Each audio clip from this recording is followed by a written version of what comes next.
Olá, neste vídeo faremos uma breve apresentação sobre o nosso curso de Radiologia Abdominal. Veremos dois grandes sistemas. Primeiramente, o sistema digestivo ou digestório, como preferem alguns, iniciando na boca, passando pelo esôfago, estômago, intestino, cólons, até o reto e canal anal. Além disso, nesse grupo a gente vai incluir o fígado, as vias biliares e o pâncreas, devido à sua íntima relação topográfica e funcional.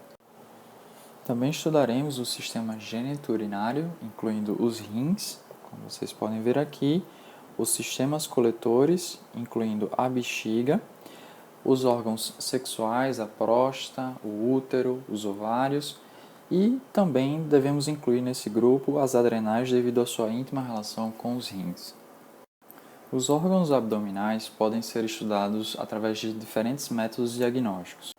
Os mais comuns são a radiografia simples, que ela pode ser abreviada como raio-x, como vocês conhecem, a radiografia contrastada ou raio-x contrastado, como vocês podem ver aqui, a gente vai entrar em detalhes numa outra aula.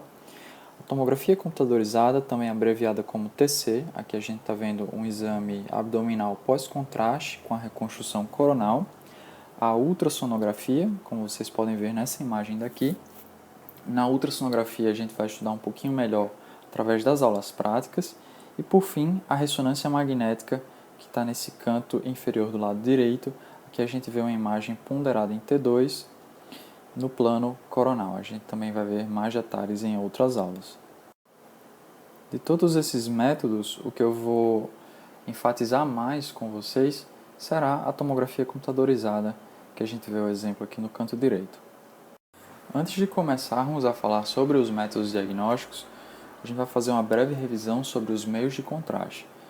Eles são definidos como compostos introduzidos no organismo por diferentes vias, a gente vai ver isso, pode ser bebido, pode ser introduzido por via retal, pode ser injetado na via venosa, que permitem aumentar a definição das imagens radiográficas graças ao aumento do contraste provocado por eles, possibilitando desse modo a obtenção de imagens de alta definição e com isso maior precisão em exames de diagnóstico por imagem. Resumidamente, são substâncias que nós introduzimos no corpo para aumentar contraste entre uma estrutura em relação à outra que está próxima. Eles são de extrema importância e a maioria dos estudos da radiologia abdominal se utiliza de contraste, de algum tipo de meio de contraste, seja ele por via oral ou por injeção venosa. Os meios de contraste mais comuns são os baritados, os iodados e os à base de gadolínio. Os contrastes baritados, eles somente são introduzidos por via oral ou via retal, e eles são exclusivos da radiografia. Eles não são utilizados na tomografia computadorizada porque eles são tão densos que geram artefatos prejudicando a qualidade da imagem. Os outros contrastes são o iodado, que ele pode ser bebido ou introduzido por via retal e, além disso, ele pode ser injetado por via venosa e ele é utilizado tanto no raio-x, na radiografia, quanto na tomografia computadorizada. Por último, a gente tem o contraste à base de gadolínio, que ele é injetado por via venosa e ele é um contraste que é utilizado na ressonância magnética. O princípio físico dos contrastes baritados e iodados está no bloqueio à passagem dos feixes de raio-x. Por exemplo, no estudo angiográfico, nós teremos contraste dentro de um vaso. Os feixes de raio-x terão muita dificuldade em ultrapassar esse vaso, porque tem contraste ali dentro. De maneira que você vai ter um contraste maior entre o vaso e as estruturas à sua volta. Já o contraste à base de gadolínio tem uma propriedade física bastante diferente. Ele promove uma alteração do magnetismo daquelas estruturas em que ele está presente. Os princípios físicos dessa propriedade eu creio que fogem um pouco ao escopo do nosso curso, mas de uma maneira bem resumida, o gadolínio determina um aumento da velocidade do relaxamento vertical dos prótons de hidrogênio.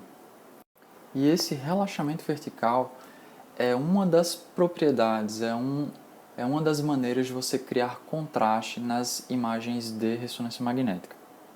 Agora vamos falar um pouco sobre os contrastes. Essa imagem que a gente está vendo do lado esquerdo é um contraste baritado. A gente pode ver que ele tem uma cor esbranquiçada, normalmente ele vem com algum gosto, algum sabor.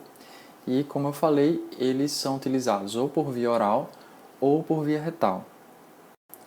A principal contraindicação para o uso do contraste baritado é a possibilidade de uma descontinuidade do trato gastrointestinal. Por exemplo, um paciente que fez uma cirurgia, existe uma suspeita de deiscência de uma sutura.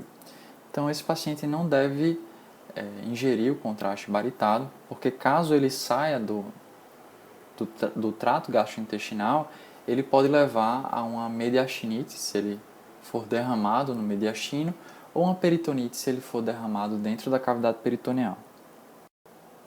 Já o contraste iodado é esse líquido incolor que a gente está vendo nesse frasco. Eles podem ser classificados de acordo com sua estrutura molecular, osmolaridade, ionicidade, viscosidade e concentração de iodo. O detalhamento dessas propriedades foge um pouco do escopo do nosso curso, porém eu gostaria de ressaltar que, em relação à osmolaridade, quanto mais próxima do plasma humano, menores serão os efeitos adversos provocados por aquele contraste. Então, os contrastes isosmolares, que são esses daqui, eles terão uma concentração mais próxima do plasma humano e terão menos reações adversas. Além disso, em relação à ionicidade, os contrastes não iônicos eles tendem a gerar menos reações adversas e também levam a menor nefropatia induzida por contraste.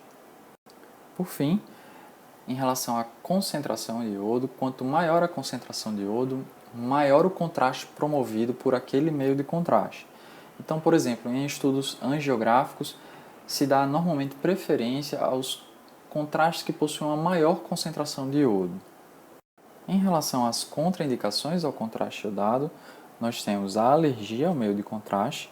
Ela pode variar entre reações alérgicas leves, moderadas a severas, que podem variar com angioedema e edema agudo de glote, broncoespasmo, angina, hipotensão. Existem diversas reações alérgicas graves. Elas são raríssimas, porém podem acontecer. Também a nefropatia induzida por contraste, aqueles pacientes que têm uma taxa de filtração glomerular inferior a 30 ml por minuto, eles têm uma propensão maior a desenvolver a nefropatia induzida por contraste, que é uma perda da função renal, normalmente temporária, que é induzida pela infusão do contraste venoso. E em relação à metformina, que é uma dúvida bastante frequente, a metformina existe um risco teórico de acidose lática, se ela for utilizada em concomitância com o contraste iodado. Normalmente se pede para suspender a metformina por 48 horas após o uso de contraste, principalmente naqueles pacientes que têm uma taxa de filtração glomerular inferior a 30 ml por minuto. Já o contraste à base de gadolínio é esse líquido incolor que a gente pode ver nessa imagem, e suas principais contraindicações são as reações alérgicas, que elas podem variar de leves, moderadas e severas, como a gente viu também no contraste iodado. Além disso, o contraste à base de gadolínio deve ser feito com bastante cautela nos pacientes com insuficiência renal crônica, principalmente naqueles com taxa de filtração glomerular inferior a 40 ml por minuto.